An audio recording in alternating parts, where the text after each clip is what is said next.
নির্বাচনের মাধ্যমে সমস্যা সমাধানের আশা বিএনপির, মানা হবে না সংসদের সার্বভৌমত্বের হস্তক্ষেপ, মন্তব্য নেতাদের। রাজধানীতে ধানের শীষের পক্ষে মিছিল। বিএনপির চাপে নির্বাচনের দিন গণভোটের ঘোষণা, সংকটে দেশ অভিযোগ জামাতের। বিএনপিকে জেতাতে সাজানো নির্বাচনের পায়তারা করছে সরকার। বিএনপি ও জামাতকে খুশি করতেই জুলাই সনদ জারি করেছে সরকার, অভিযোগ এনসিপির। অভ্যুত্থানে উত্তর বাংলাদেশেও জবরদস্তি শাসন চলবে না, গণসংহতির হুঁশিয়ারি। বিমান চলাচল ও ট্রাভেল এজেন্সি আইন পরিবর্তনে অনিশ্চয়তায় পড়তে পারে ট্রাভেল এজেন্সিগুলো, টিকিট কারসাজি বন্ধে বাজার উন্মুক্ত করার পরামর্শ। দেখছিলেন ক্রাউন সিমেন্ট সংবাদ শিরোনাম, এবারে বিস্তারিত। নির্বাচনের দিনেই গণভোট আয়োজনকে স্বাগত জানিয়েছে বিএনপি, তবে জাতীয় সংসদের সার্বভৌমত্ব নষ্ট করে এমন কোনো আদেশকে দলটি প্রশ্রয় দেবে না, জানিয়েছেন দলের স্থায়ী কমিটির সদস্য সালাউদ্দিন আহমদ। আর রাজনৈতিক মহলে উদ্ভাবিত সকল সমস্যার সমাধান জাতীয় নির্বাচনের মধ্য দিয়েই সম্ভব বলে জানিয়েছেন দলটির স্থায়ী কমিটির আরেক সদস্য আমির খসরু মাহমুদ চৌধুরী। মোবাশ্বের আহমদের রিপোর্ট। শুক্রবার সকালে রাজধানীর শাহবাগে নারীর ওপর ক্রমবর্ধমান সহিংসতা, অসম্মান প্রতিরোধে প্রস্তুত সচেতন নারী সমাজ শীর্ষক মৌন মিছিল ও সমাবেশের আয়োজন করে নারী ও শিশু অধিকার ফোরাম। প্রধান অতিথির বক্তব্যে বিএনপি নেতা সালাউদ্দিন আহমেদ বলেন, সমাজে নারীর সম অধিকার নষ্ট করতে একটি দল নারীর কর্মঘণ্টা নিয়ে রাজনীতি করছে। অভিযোগ করেন, এটি নারীর ভাগ্য ও অধিকার খর্ব করার পরিকল্পনা। দেশে একটি দল যারা ধর্মের নামে ব্যবসা করে, রাজনীতির ব্যবসা করে, তাদের হাতে আজকে নারীরা নির্যাতিত হচ্ছে। তারা চায় যেন এই দেশের নারীরা অন্দরমহলে বন্দী থাকে, যেন বাংলাদেশের অর্ধেক জনসমষ্টি অন্ধকারে থাকে এবং নারীর অগ্রগতি প্রগতি না হয়। সেজন্য তারা বলছে কর্মঘণ্টা কমিয়ে দিতে হবে, কর্মসংস্থানের জন্য যাতে কোনো রকমের অসুবিধা না হয়। তিনি আরও জানান, জুলাই জাতীয় সনদ যেসব প্রস্তাবের ভিত্তিতে স্বাক্ষর করা হয়েছে তা পালন করতে রাজনৈতিক দলগুলো অঙ্গীকারবদ্ধ। তার বাইরে কোনো প্রস্তাব জনগণের ওপর চাপিয়ে দেওয়া যাবে না। গণভোটের মধ্য দিয়ে সংবিধান সংশোধন হয়ে যাবে না, তার জন্য অবশ্যই জাতীয় সংসদ গঠিত হতে হবে।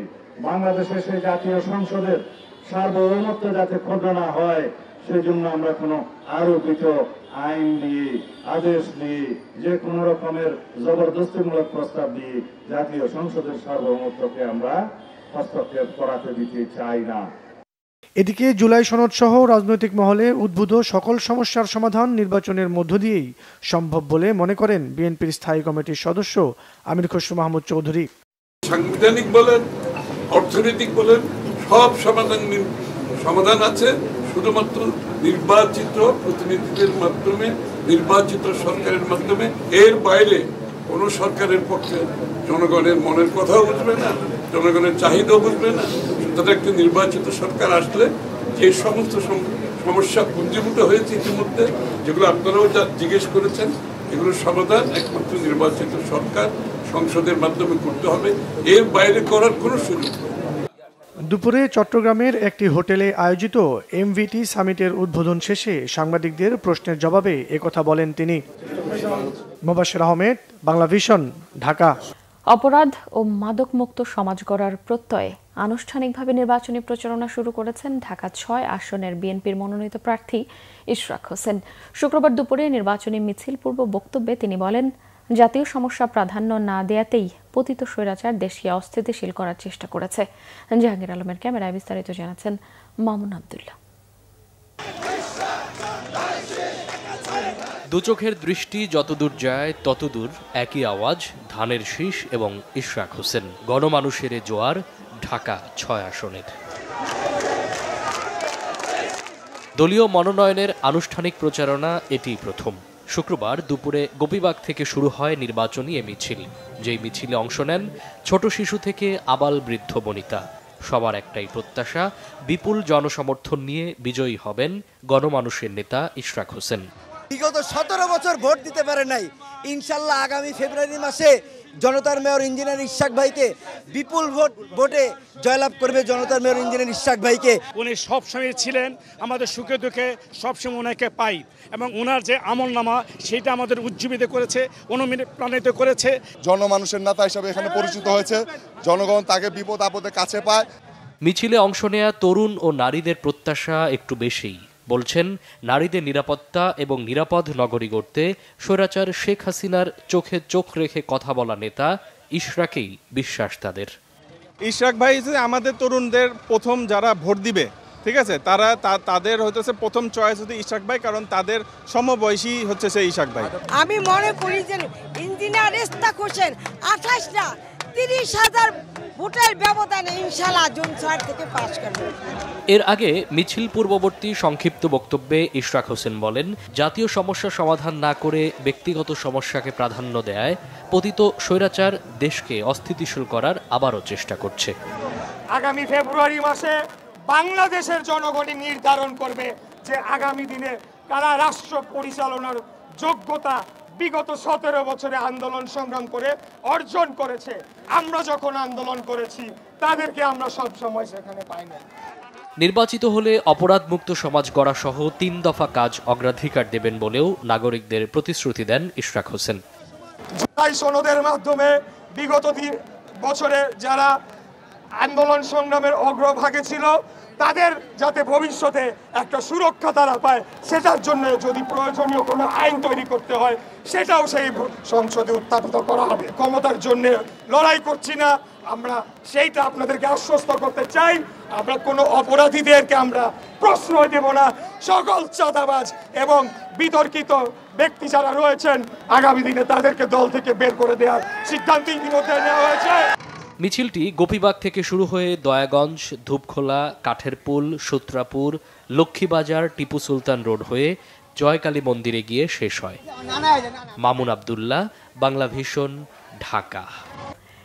জামায়াতে ইসলামের সেক্রেটারি জেনারেল মিয়া গোলাম পরওয়ার বলেছেন, একই দিনে গণভোট ও জাতীয় নির্বাচনের ঘোষণা দিয়ে দেশকে সংকটে ফেলে দেওয়া হয়েছে। শুক্রবার খুলনায় একটি জনসভায় তিনি এই মন্তব্য করেন। গোলাম পরওয়ার বলেন, আগে গণভোট দিয়ে জুলাই সনদের ভিত্তি তৈরি না হলে জাতীয় নির্বাচনের কোনো আইনগত ভিত্তি থাকবে না। 2026 সালে জাতীয় নির্বাচনের আইনি কোনো ভিত্তি নেই উল্লেখ করে বলেন, সংবিধানে প্রতি 5 বছর অন্তর অন্তর নির্বাচন হওয়ার কথা আছে। সর্বশেষ নির্বাচন হয়েছে 2024 সালে। তার দাবি, সংবিধানের অনেক ধারা এবং অনেক অনুচ্ছেদ এরই মধ্যে অকার্যকর হয়ে পড়েছে। প্রধান উপদেষ্টা কিভাবে অন্তর্বর্তী সরকারের প্রধান হয়েছেন তাও সংবিধানে উল্লেখ নেই। অনেক সংকট একজন ভোটার বুঝতে পারছে না কি সংস্কার হবে, হান আর ফলাফল আগে জানতে হবে। আমাদের এই নির্বাচন এবং আন্দোলন একসাথে চলবে, আমাদের এই দাবি মানতে হবে এবং জুলাই সনদকে না মেনে যারা সংকট তৈরি করছেন, আমাদের আমিরে জামাত বলেছেন, যারা জুলাই সনদ মানতে চান না 26-এর নির্বাচন তাদের জন্য নয়। এদিকে বিএনপিকে জেতাতে সাজানো নির্বাচন অনুষ্ঠান করতে যাচ্ছে সরকার। অভিযোগ করেছেন জামায়াতে ইসলামের নায়েবে আমির ডক্টর সৈয়দ আব্দুল্লাহ মোহাম্মদ তাহের। শুক্রবার রাজধানীর আল ফালাহ মিলনায়তনে জামায়াত নেতৃত্বাধীন 8 দলের ব্রিফিংয়ে তিনি বলেন, বিএনপির চাপে নতি স্বীকার করে প্রধান উপদেষ্টা একই দিনে গণভোট ও জাতীয় নির্বাচন অনুষ্ঠানের ঘোষণা দিয়েছেন। আলাদা দিনে গণভোট দাবি করে তিনি বলেন, একই দিনে হলে গণভোটের কোনো গুরুত্ব থাকবে না। ডক্টর তাহের বলেন, ডক্টর মোহাম্মদ ইউনূস কোনো অন্যায় চাপে নতি স্বীকার করবেন না মনে হয়েছিল, অথচ একটি দলের সাথে কম্প্রোমাইজ করে সংস্কার কমিশনের প্রস্তাবে পরিবর্তন করেছেন। এতে জনগণ হতাশ হয়েছে। বলেন, গণভোটের 4টি পয়েন্ট এনে জটিলতা সৃষ্টি হয়েছে যা জনগণ বুঝবে না। কোনো দল ক্ষমতায় গিয়ে সংস্কার না মানলে কিছুই করার থাকবে না। প্রধান উপদেষ্টার ভাষণে সেই বাধ্যবাধকতা নেই বলেও মনে করে 8 দল। নির্বাচন অবাধ সুষ্ঠু হবে কিনা তা নিয়েও শঙ্কা প্রকাশ করেন জামাতের এই নেতা।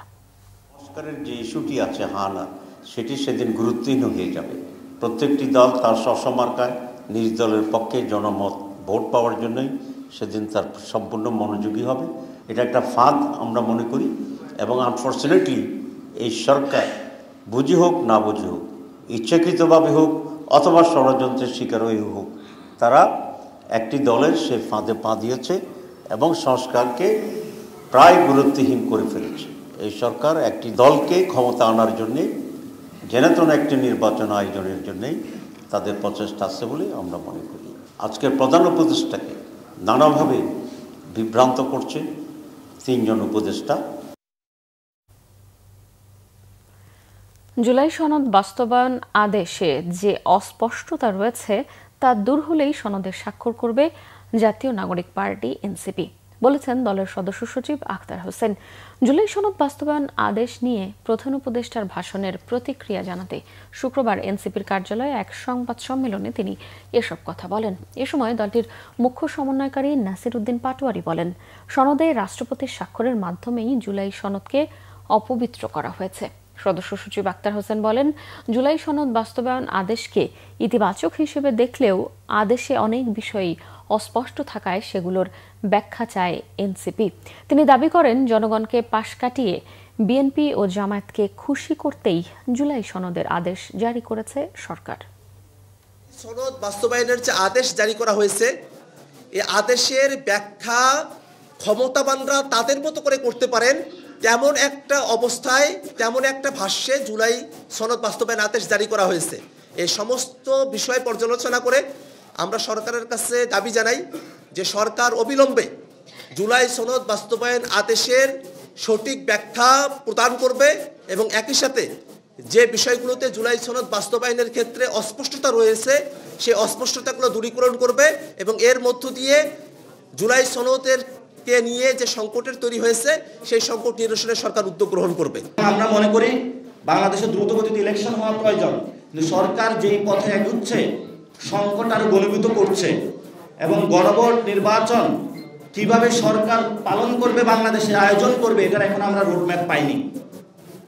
ফলত সরকার নির্বাচন নিয়ে ব্যস্ত, নির্বাচন আয়োজন করবে, সংস্কার নিয়ে সরকার কোনো দায় নিল না, সরকার সরাসরি জনগণকে বিদ্যাঙ্গুলি দেখিয়েছে। এক ফ্যাসিস্টের বদলে জনগণ আর কোনো জবরদস্তিমূলক শাসন সহ্য করবে না বলে মন্তব্য করেছেন গণসংহতি আন্দোলনের প্রধান সমন্বয়ক জুনায়েদ সাকি।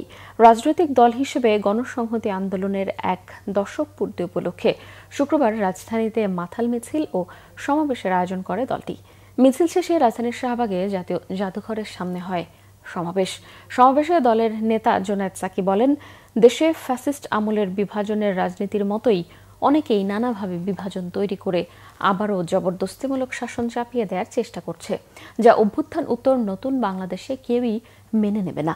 এছাড়াও শুধু ধনীদের কেন্দ্র করে অর্থনৈতিক পরিকল্পনার বদলে আপামর জনসাধারণের অর্থনৈতিক মুক্তির পরিকল্পনা মাথায় রেখে অর্থনীতি গড়ে তোলার দাবি জানান তিনি। ওই ঘৃণা বিভাজন এবং ট্যাগিং এর পলিটিক্স করে তারা আরেকটা জবরদস্তিমূলক শাসন কায়েম করতে চায়। অভ্যুত্থান পরিষ্কার করে বলে দিয়েছে, এক ফাঁসিবাদের বদলে অন্য কোনো জবরদস্তি বাংলাদেশের মানুষ সহ্য করবে না। বিমান চলাচল ও ট্রাভেল এজেন্সি আইন পরিবর্তনের ফলে দেশের অন্তত 4,000 ট্রাভেল এজেন্সির ব্যবসা চরম অনিশ্চয়তায় পড়বে বলে দাবি করেছেন এই খাতের মালিকরা। ক্ষুদ্র ও মাঝারি এজেন্সির স্বার্থে সংশোধিত আইন পুনর্বিবেচনার দাবি তাদের। উড়োজাহাজের টিকিটের বাজার সবার জন্য উন্মুক্ত না হলে টিকিট কারসাজি বন্ধের উদ্যোগে হোঁচট খাওয়ার শঙ্কা এজেন্টদের। জিয়াউল হক সবুজের রিপোর্টে বিস্তারিত। গেল এক বছরে যে পরিমাণ মানুষ বিদেশে গেছেন তার প্রায় 80% মধ্যপ্রাচ্যগামী যাত্রী। এই সুযোগে কারসাজির মাধ্যমে 40,000 টাকার টিকিট 1.5 থেকে 2 লাখ টাকাতেও বিক্রি করেছেন অসাধু ব্যবসায়ীরা। উড়োজাহাজের টিকিটের অস্বাভাবিক এই দাম নিয়ন্ত্রণে গ্রুপ টিকিট বন্ধ ও টিকিটের গায়ে দাম লিখে রাখা বাধ্যতামূলক করা হলেও তা মানছে না অনেকেই। তাই নৈরাজ্য বন্ধে এবার বিমান পরিবহন ও ট্রাভেল এজেন্সি আইন সংশোধন করেছে সরকার। প্রথম উদ্দেশ্য হচ্ছে যে এই মধ্যপ্রাচ্যগামী যারা শ্রমিক আছেন তাদের স্বার্থ রক্ষা করা, তাদের অধিকার রক্ষা করা, তাদের প্রতারণা বন্ধ করা। দ্বিতীয় হচ্ছে দেশ থেকে এই টাকা পাচার বন্ধ করা। অপরাধ ভেদে সর্বোচ্চ 10 লক্ষ টাকা জরিমানা এবং 1 বছরের কারাদণ্ডের বিধান রেখেছি। সরকারের এই উদ্যোগ অনিয়ম বন্ধে ইতিবাচক সিদ্ধান্ত বললেও নতুন আইন বড় এজেন্টদের একচেটিয়া ব্যবসার সুযোগ তৈরি করবে বলে মনে করছেন ব্যবসায়ীরা। আকস্মাৎ এইভাবে একটা আইন করে দিলে তারা বিপদে পড়ে যাবে এবং এই ট্রেডের আপনার প্রায় 5,000 ট্রাভেল এজেন্সি, বৈধ ট্রাভেল এজেন্সি, তাদের ভিতরে এখন প্রায় 4,500-এর মতো ট্রাভেল এজেন্সি কিন্তু একটা অনিশ্চয়তার মধ্যে পড়ে গেছে। এয়ারলাইন্স যদি ডিস্ট্রিবিউশন চ্যানেলটা বড় করে তাহলে কিন্তু আর মুষ্টিমেয় কয়েকজন হাতে এটা আটকাবে না, কিন্তু এয়ারলাইন যদি সেই সংকীর্ণতার মধ্যেই থাকে তাহলে কিন্তু সেই আগের যে চিত্র আমরা দেখেছি সেটাই বহাল থাকে। টিকিট বিক্রিতে সুস্থ প্রতিযোগিতার স্বার্থে বিদেশি এয়ারলাইন্সগুলোর বাজার সবার জন্য উন্মুক্ত হবে এমন আশা ট্রাভেল এজেন্টদের। এয়ারলাইন্সের এইখানে একটা অনীহা আছে, তারা সবসময় 20-50টা এজেন্সির সাথে ব্যবসা করতে ইন্টারেস্টেড। এই জায়গাটা বন্ধ করতে হবে, এটা ওপেন ফর অল করতে হবে। এটা যদি করা না যায় তাহলে বাজার ব্যবস্থাপনায় যেই সংকীর্ণতা ছিল, যে সিন্ডিকেশন ছিল, যেই আর্টিফিশিয়াল প্রাইস ম্যানিপুলেশন ছিল, সেগুলো কিন্তু বন্ধ হবে না। উপরের দিকে হচ্ছে সমস্যা, নিচে ক্ষুদ্র এজেন্সির মধ্যে কিন্তু সমস্যাটা তেমনভাবে নাই। এয়ারলাইন্সগুলোর টিকিট বিক্রিতে জিএসএ নির্ভরতা না কমলে বা আয়াটা লাইসেন্সের বাধ্যবাধকতা বজায় থাকলে যাত্রীরা আদৌ সুফল পাবে কিনা তা নিয়ে অনিশ্চয়তা অনেকের। জিয়াউল হক সবুজ, বাংলা ভিশন, ঢাকা। প্রকৃতির কোলে গারো পাহাড়ের বাঁকে লুকিয়ে আছে এক অন্যরকম জীবন সংগ্রাম। শেরপুরের ঝিনাইগাতি উপজেলায় শত শত পরিবারের রুজিরুটির ঠিকানা স্থানীয় জঙ্গল। লাল পিঁপড়ার ডিম সংগ্রহ করার পর বাজারে বিক্রি করে পাওয়া অর্থে চলে তাদের সংসার। শেরপুরের পাহাড়ি এক জনপদের জীবন ধারণের গল্প নিয়ে প্রতিনিধি এম.এ. হাকাম হাহিরার তথ্য ও ছবিতে দেখুন বিস্তারিত। গাছের পাতায় তৈরি লাল পিঁপড়ার বাসা পাহাড়িদের কাছে ভাগ্যের সম্পদ। ক্ষুদ্র এই প্রাণীর ডিম সংগ্রহ করে শেরপুরের ঝিনাইগাতির শতাধিক পরিবার জীবন ধারণ করে। লাল পিঁপড়া বা ঢোল পিঁপড়ার ডিমগুলো স্থানীয় মাছ শিকারীদের কাছে মূল্যবান টোপ। সকালের আলো ফুটতেই তারা বেরিয়ে পড়েন। সারাদিনের ক্লান্তি আর পিঁপড়ার কামড়ের যন্ত্রণা ভুলে এবার তারা যান বাজারে, যেখানে ডিমের বিনিময়ে মিলবে সংসারের হাসি। ঝিনাইগাতির রাংটিয়া সহ 8টি বাজারের এই বিশেষ হাটে ভিড় করেন ক্রেতারা। কেজি প্রতি 1000 থেকে 1200 টাকা দরে কেনাবেচা হয়। প্রতিদিন আধা কেজি, 700 গ্রাম, 1 কেজি এরকম পাই। এটা বিকালে আমরা এখানে আই না, সাফ করে মহাজনদের দিয়ে যে টাকা পাই এটা দিয়ে আমার সংসার চলে আর কি। 3-4 ঘন্টা ডিম সংগ্রহ করি, করার পরে 3টা, 3:30 বা 4টা এমন সময় আবার রওনা দেই। আর এখানে আবার সন্ধ্যার আগে আগে পৌঁছাই। পৌঁছানোর পরে আপনার ডিমগুলো পরিষ্কার করা হয়। কত ধরনের সাপ আছে, আছে অনেক ধরনের হাতির ভয়ের মুখোমুখি আমরা, তারপরেও এই হাতির সামন থেকে আমরা যাই হোক এগুলো কিছু সংগ্রহ করে নিয়ে আসি ডিমগুলি। তবে পরিবেশবিদরা বলছেন পিঁপড়ার ডিম বিক্রি করে কিছু পরিবার সংসার চালালেও তার দণ্ডনীয় অপরাধ। এতে পরিবেশের ভারসাম্য বিনষ্ট হয়। পিঁপড়ার ডিম এবং পিঁপড়া পাখিদের খাদ্য। বনের পাখপাখালি যদি খাদ্যের ঘাটতিতে পড়ে তাদের অস্তিত্ব সংকট হবে। আমরা এটাও জানি যে পিঁপড়ার ডিমের চাষ পদ্ধতি রয়েছে। সরকার থেকে যদি সেই চাষ পদ্ধতির উপর ট্রেনিং দেওয়া হয় ওইসব মানুষকে, তাহলে হয়তো তারা পিঁপড়ার ডিমের জন্য পিঁপড়ার বাসা বা পাখির খাদ্য নষ্ট করবে না। বাণিজ্যিক ভাবে যদি কেউ এটা আহরণ করে, এটা অবশ্যই আমাদের ফরেস্টের ইকোসিস্টেমকে ভারসাম্যহীন করবে এবং এর প্রভাব পড়বে ফরেস্টের ভিতরে। আমাদের ময়মনসিংহ, বৃহত্তর ময়মনসিংহ অঞ্চলের যে বৃহত্তর যে শালবন আছে, এই শালবনে থেকে বাণিজ্যিকভাবে কিছু পিঁপড়া ডিম আহরণ করা হচ্ছে। এটা অবশ্যই আমাদের যে স্থানীয় বন বিভাগ আছে তারা অবশ্যই নজরদারির মধ্যে রেখেছে। আশা করি অতি দ্রুত তাদের বিরুদ্ধে ব্যবস্থা নেওয়া হবে।